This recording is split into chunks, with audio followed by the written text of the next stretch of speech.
But as many are finding out, Edomites, the descendants of Esau, actually made up the Roman Empire.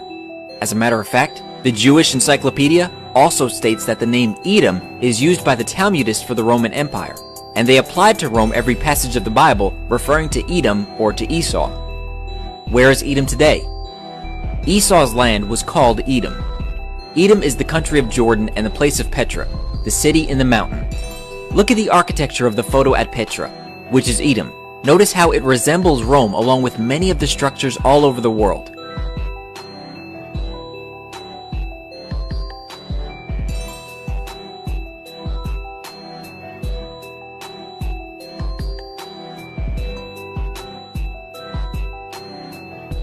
Our sports stadiums resemble the Colosseum. Even modern-day sports are in fact derived from Rome.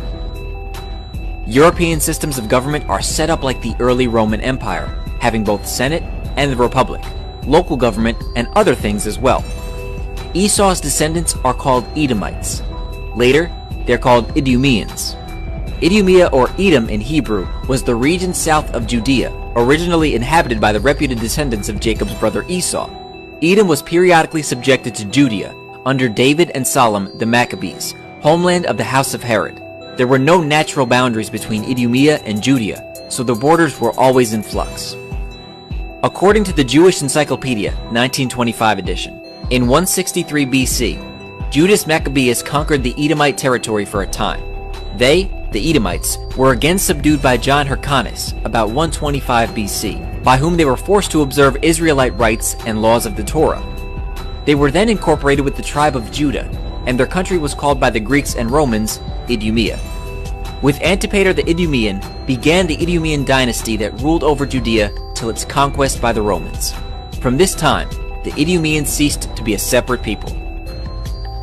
Therefore, Edom later became known as the Roman Empire. With the sacking of Rome by the barbarians came the mingling or spoiling of Esau's seed, thus fulfilling the prophecy of Jeremiah 49:10. But I have made Esau bare. I have uncovered his secret places, and he shall not be able to hide himself. His seed is spoiled, and his brethren and his neighbors, and he is not. The Goths were Ukraine, Romania, Moldova, Belarus, Poland, and Scandinavia. The Saxons were Germany, the Dutch, the English, Northern Albania, Great Britain, Scotland, Ireland, and Wales. The Franks were France. The Lombards were Italy. The Vandals were East Germany, which were known for their senseless destruction, which is where we get the term vandalism. Vandalism is the behavior attributed originally to the Vandals by the Romans in respect of culture, ruthless destruction or spoiling of anything beautiful or venerable. These kingdoms all branched off into other kingdoms such as Canada, America, Caucasus, Siberia, Central Asia, Sweden, Finland, Norway, Ireland, and maybe others. No, together these kingdoms all make up the rule of the entire world. Esau and his kingdoms, Edom, will be ruling at the end of the world, and Jacob will rule afterward in the millennium under the Messiah, Yeshua.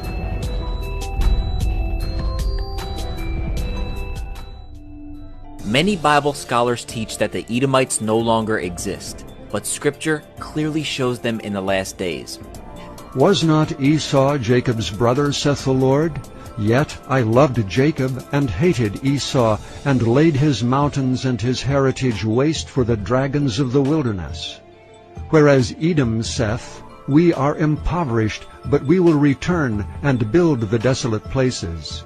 Thus saith the Lord of hosts, They shall build, but I will throw down, and they shall call them the border of wickedness, and the people against whom the Lord hath indignation forever. Many people use this scripture to claim that Edom was exterminated, but this is not what the passage implies. It states very clearly that the Most High hated Esau and laid his mountains and heritage to waste. But in the next verse, it states, Edom saith, We are impoverished, but we will return and build the desolate places. At the time of Malachi's prophecy, Edom was a wasteland between 445 and 432 BC. How do we know this? The Most High said, I laid, past tense, his mountains and his heritage to waste. Edom's response was, We will return and build the desolate places. So if Edom was completely destroyed, how could they say that they'd return? And why would Scripture give reference to Edom still being around in the last days? The Most High's response was, "They shall build, but I will throw down." This is a future prophecy that Edom will return and rebuild, but the Most High will destroy his kingdom in his final judgment against Edom in the last days. For Esau, Edom is the end of the world, and Jacob is the beginning of it that followeth. 2 Esdras chapter 6 verse 9, the Apocrypha. The prophecy in Isaiah chapter 63 verses 1 through 6 confirms that this is indeed what will happen. Who is this that cometh from Edom, with dyed garments from Bozrah? This that is glorious in his apparel, traveling in the greatness of his strength. I that speak in righteousness, mighty to save. Wherefore art thou red in thine apparel, and thy garments like him that treadeth in the wine-fat?